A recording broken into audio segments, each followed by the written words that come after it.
La Casa de Papel est terminée. Mais en fait non, parce que Netflix a décidé de fusionner deux choses qui marchent très bien sur leur plateforme, Money Heist et la Corée du Sud. Salut à tous, c'est Vince alias Amir Game et on se retrouve aujourd'hui pour parler d'une nouvelle série sud-coréenne.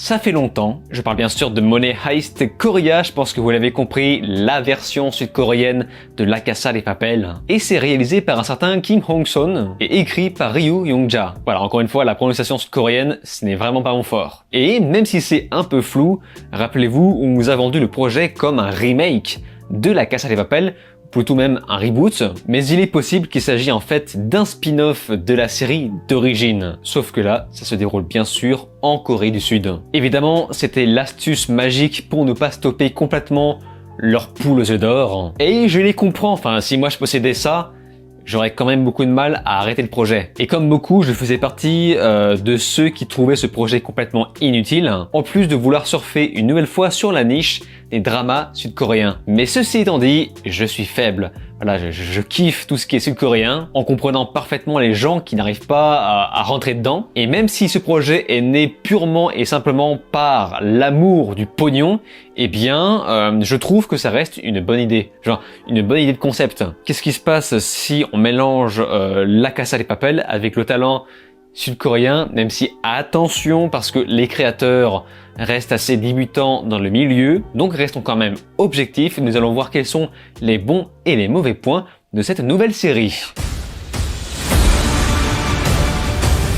Nous sommes dans une Corée désormais unifiée, mais une monnaie unique a donc été créée pour ce nouveau territoire. Et contrairement à ce que la classe moyenne pensait, ce système ne profite qu'aux riches. Ce faisant, le professeur rassemble une équipe de voleurs expérimentés pour reprendre cet argent afin d'infliger une petite leçon aux riches. Money Heist Korea, c'est donc 6 épisodes d'une bonne heure bien ronde, voire plus, ça monte parfois à 1h15. Alors je me souviens, on nous avait dit que cette série proposerait une première saison de 12 épisodes et au final, on s'en retrouve qu'avec 6 et je pensais que le tout avait été remonté car les épisodes sont quand même très longs, mais arrivé à la fin, je me suis dit que non, je pense qu'il manque carrément une moitié de saison, car il me semble, si ma mémoire ne me joue pas des tours, que la série s'arrête pour l'instant au même niveau que la moitié de la première saison de la première série, La Casa de Papel. En tout cas, j'éradique la théorie que cette nouvelle série s'agirait peut-être d'un spin-off de l'original, car dans tous les cas, elle a bien plus l'allure d'un remake et je vais m'expliquer. Tout d'abord, ce n'est pas le même monde que le nôtre, et ça se voit, car tout semble très caricatural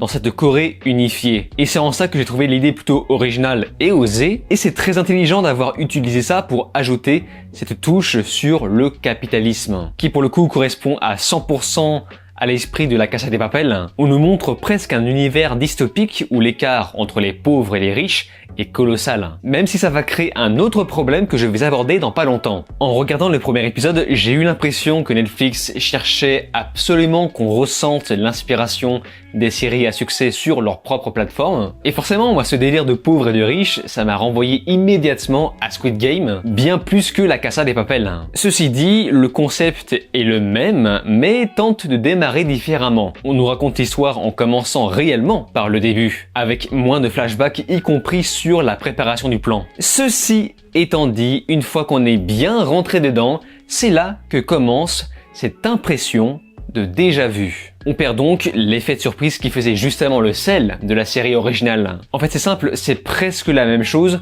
mais avec un suspense moins fort qui rendait justement la série addictive. Et là on aurait apprécié de nouveaux personnages sur de nouveaux enjeux, on se retrouve finalement avec une copie conforme des protagonistes. Des plus importants au moins nécessaires pour le scénario. Plus j'avançais et plus je me rendais compte à quel point c'était vraiment la même chose. Et c'est dommage. Ils avaient un potentiel, mais ils ont plutôt choisi la facilité. Alors certes, il y a quand même des détails qui changent, faut pas déconner. Je pense par exemple à la relation entre le professeur et l'inspectrice, mais en fait, je vais aller plus loin que ça. L'interprétation des acteurs ne rend pas les personnages attachants. Si c'est même l'inverse, ils sont parfois antipathiques. Un petit peu comme Denver qui, dans cette série, est beaucoup plus sombre et brisé, alors que le résultat est à peu près le même.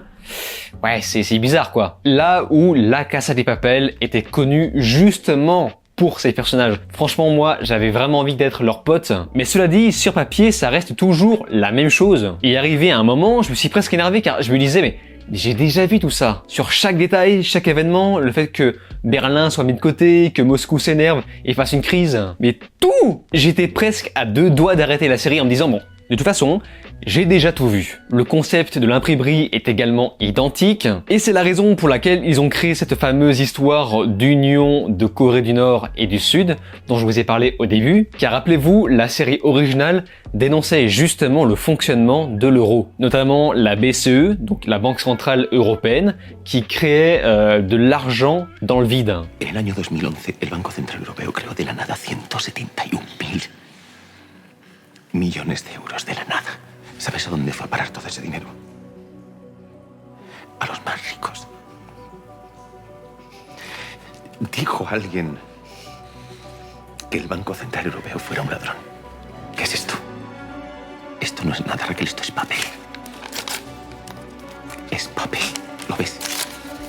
C'était un message fort et puissant de la Casa de Papel. Et d'ailleurs, pour dire vrai, je crois que le créateur a créé son histoire à partir de cette problématique. Sauf que forcément, ce remake ne se déroule pas dans l'Union Européenne. Et pour ce, ils ont été obligés d'inventer un problème qui n'existe pas chez eux, en créant une nouvelle union de la monnaie qui forcément ne fonctionne pas pour tout le monde, afin de porter un message qui, selon moi, était beaucoup plus pertinent dans Squid Game, la lutte des classes. Alors, sur le reste, il y a pas mal d'efforts de fait quand même sur la réal, mais ça sent malgré tout l'amateurisme sur de nombreux aspects. Ceci dit, la plupart des règles de cinéma sont respectées. Disons simplement que ça ne vole pas plus haut et que ça manque d'un peu d'originalité, y compris sur la photo qui cherche à se rapprocher le plus possible de la série originale, en y ajoutant une petite touche sud-coréenne, notamment sur les couleurs parfois très flashy. Et c'est la même chose sur le montage qui se veut parfois fun et dynamique, alors qu'avec du recul, c'est juste exactement la même chose que la Casa de Papel. J'ai vraiment eu l'impression de regarder une copie d'une copie. Et forcément, avec ça, on a du mal à ressentir quelque chose de rafraîchissant. Bon, par contre, dans l'ensemble, on sent qu'il y a du budget, on le sent dans les décors et les costumes qui nous immergent proprement dans l'univers. Et la musique... très oubliable. Et c'est dommage parce que la musique de la série de base était... j'ai envie de dire culte, même s'il passait son temps à copier sur d'autres thèmes très connus, mais globalement tout le monde se souvient à peu près des thèmes importants de celle-ci. Bref, je pense que vous l'avez compris, Money Heist Korea est très inférieur à la série originale. Ce remake n'était clairement pas nécessaire, mais cela dit, je me suis bien diverti. Ou pas. Non, pour être franc, je commençais à me trémousser sur mon fauteuil lorsque je me rendais compte que je regardais une copie conforme de la Casa de Papel. Mais surtout, en fait, je trouve ça beaucoup moins bien exécuté. Il y a pas le talent, la passion d'Alex Pina. Alors qu'encore une fois, je suis très bon public avec tout ce qui est sud-coréen. Et c'est pourquoi j'insiste, ce n'est pas raté, mais vraiment pas, sur quasiment tous les aspects. Mais par contre, je ne recommande pas spécialement la série, y compris à ceux qui n'ont jamais vu la série de base. Au contraire, même regarder les 2 premières saisons de la Casa de Papel, franchement, c'était beaucoup plus vif, beaucoup plus impactant, les personnages étaient beaucoup plus attachants. On ressentait le suspense et là, clairement, on voit qu'ils ont voulu reprendre la même sauce, mais je sais pas, ça ne prend pas. Évidemment, comme je le dis à chaque fois, ce n'était que mon avis. Peut-être que vous, ce n'est pas votre cas. Donc c'est pourquoi je vous invite à me faire part du vôtre dans les commentaires.